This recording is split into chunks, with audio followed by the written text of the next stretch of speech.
Haleluya, haleluya, haleluya. Salam saudaraku, ratapan 3 ayat 22 sampai 23. Sebab kebaikan Bapa Yahweh itu tidak pernah berhenti. Rahmat Bapa Yahweh itu tidak pernah berkesudahan, selalu baru setiap pagi. Kita kembali mengucap syukur saudaraku.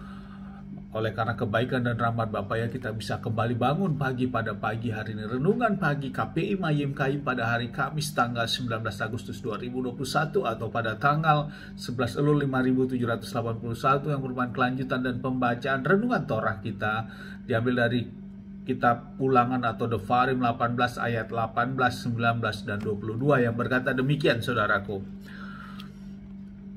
Aku akan membangkitkan seorang nabi bagi mereka dari antara saudara-saudara mereka seperti engkau, dan akan menaruh firmanku dalam mulutnya, dan dia akan mengatakan kepada mereka semua yang akan aku perintahkan kepadanya, dan akan terjadi. Setiap orang yang tidak mendengarkan firmanku yang akan aku katakan di dalam namaku, aku akan menuntut pertanggungjawabannya. Ayat 22, apabila seorang nabi berkata dalam nama Yahweh dan perkataannya itu tidak terjadi dan tidak menjadi kenyataan, itulah perkataan yang tidak Yahweh katakan. Nabi itu telah berbicara dengan lancang, maka janganlah takut kepadanya.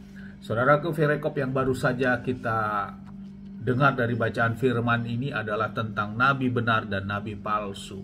Di dalam kitab Ulangan ini, Mose kembali menyampaikan tentang adanya nabi benar dan nabi palsu, saudaraku. Dan menjadi tanda dari nabi yang benar dan nabi yang palsu ini, jelas tadi firman dikatakan bahwa hal ini juga bisa terjadi di zaman sekarang ini, saudaraku.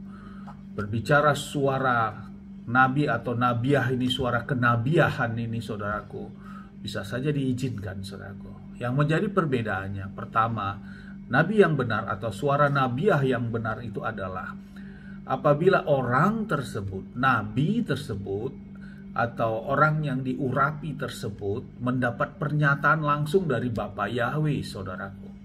Dan lewat pernyataan yang disampaikan oleh Bapa Yahweh, tentu melalui kuasa Ruach HaKodes, orang tersebut menyampaikan sesuatu hal yang akan datang, saudaraku. Dan pernyataan yang disampaikan yang akan datang ini, dan itu terjadi, saudaraku. Inilah nabi yang benar, saudaraku. Ada pernyataan yang datangnya dari Bapa Yahweh. Namun, nabi yang palsu, saudaraku, dia tidak mendapat pernyataan langsung dari Bapa Yahweh. Namun, nabi tersebut, nabi yang palsu ini, saudaraku, dia menyampaikan hal-hal yang akan datang, pernyataan hal yang akan datang. Dan pernyataan dan hal yang akan datang ini tidak terjadi, saudaraku.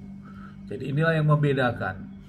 Dan keberanian dia menyampaikan kepada hal yang akan datang itu adalah dari dirinya sendiri saja, bukan ada pernyataan yang langsung dari Bapa Yahweh kepada dirinya melalui kuasa Ruach Kodes, namun oleh pengetahuan dirinya sendiri, dan dia sampaikan, dan itu tidak terjadi.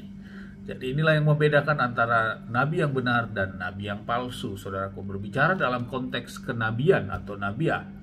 Namun beda halnya dengan nabi dan pakar, saudaraku. Suatu pakar ini adalah berbicara dengan pengetahuan. Nah, bila pengetahuan adalah orang yang memiliki suatu pengetahuan, ada hikmat, dan dia tidak ada pernyataan dari Bapa Yahweh kepada orang tersebut. Namun orang tersebut lewat pengetahuan hikmat yang dia dapat, kemudian dia mencari data sebanyak mungkin, dan lewat data-data ini dia olah, kemudian dia analisa, dan kemudian dia simpulkan, dan pernyataan kesimpulannya ini yang dia sampaikan kepada orang banyak, saudaraku. Dan itu bisa terjadi, saudaraku, karena kemampuan dia untuk menganalisa, mengolah data, fakta-fakta yang ada. Nah, ini berarti konsepnya bukan suara nabiah, saudaraku, tapi seorang pakar ahli dalam bidang menganalisa, saudaraku. Jadi kita harus bisa membedakan dua hal ini. Ada nabiah atau suara kenabian yang memang langsung Bapa Yahweh nyatakan, dan tentu orang ini berani berkata bahwa Bapa Yahweh berkata kepada saya melalui kuasa Roh Kodes akan terjadi seperti A, B, C, seperti itu, saudaraku.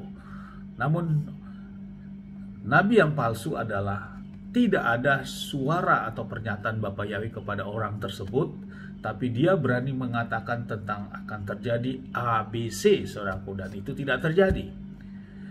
Nah, namun untuk seorang pakar, seorang ahli yang memiliki hikmat di luar dari konteks kenabiaan ini, dengan kemampuan dia menganalisa data-data, dan itu bisa terjadi, itu juga bisa, saudaraku. Jadi kita bisa membedakan ada 3 hal dihadapkan dengan ada nabi yang benar, ada nabi yang palsu, juga ada kemampuan seorang penganalisa yang memiliki hikmat pengetahuan menganalisa, sehingga lewat data-data yang ada bisa menyimpulkan apa yang akan terjadi, yang akan datang. Namun analisa ini bukan masuk ke dalam kelompok sebagai nabiah, saudaraku. Karena berbicara nabiah atau suara kenabian ada hubungan yang vertikal langsung dari Bapa Yahweh kepada orang tersebut. Pernyataan otoritas yang penuh. Amin, haleluya, sukses besar buat kita.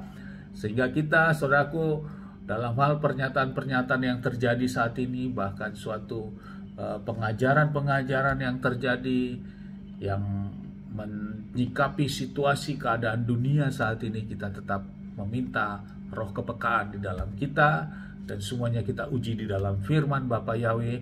Dan tentu bagi kita orang-orang yang percaya, di dalam roh kita tidak ada roh ketakutan itu, saudaraku.